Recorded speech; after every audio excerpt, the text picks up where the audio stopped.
सांगलीतील कृष्णा काठावरील स्वामी समर्थ घाटाजवळ सायंकाळच्या सुमारास रक्तरंजित राडा पाहायला मिळालाय।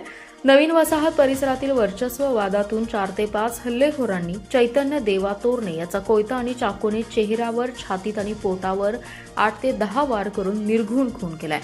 ही घटना आज सायंकाळी 6:45 वाजण्याच्या सुमारास घडली। दरम्यान संशयित सराई टोळीचा समावेश असल्याचं समजलं आहे, त्यामुळे तणावपूर्ण वातावरण होतं। संशयितांपैकी एकाच्या घरावर रात्री उशिरा दगडफेक करण्यात आली, खिडकीच्या काचा फोडण्यात आल्या। पोलिसांचा अतिरिक्त बंदोबस्त तैनात करण्यात आला होता।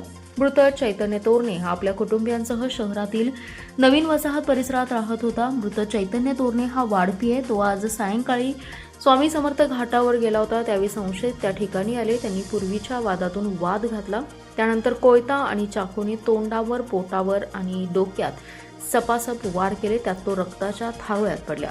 ही घटना परिसरातील अनेक लोकांनी पाहिली। चैतन्य तोरणे हा रक्ताच्या थारोळ्यात पडला। अतिरक्तस्रावाने त्याचा जागीच मृत्यू झाला। दरम्यान या परिसरातून निघालेल्या बीट मार्शलने हा प्रकार पाहिला।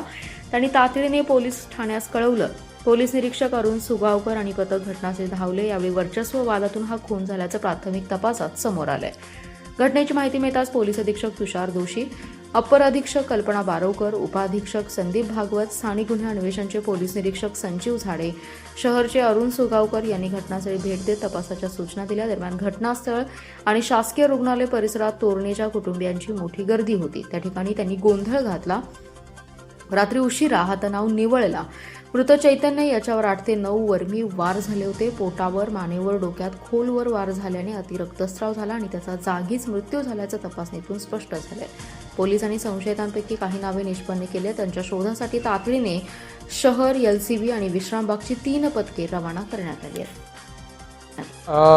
इथे कृष्णा घाटला आज सायंकाळी साधारणतः 6-6:30च्या सुमारास प्राथमिक माहितीनुसार चैतन्य तोरणे हा वय वर्ष 20 राहणार सांगलीतलं टिंबर एरियामधला आहे। त्याचा मर्डर झालेला आहे। आरोपींच्या शोधाकरता आमच्या टीम्स रवाना झालेल्या आहेत। नक्की याचं कारण काय, कोणी केलेलं आहे हे तपासात लवकरच निष्पन्न होईल। पुढील तपास सांगली शहर पोलीस करत आहेत। LCBची टीमही आरोपी शोध घेण्याकरता रवाना करण्यात आलेली आहे।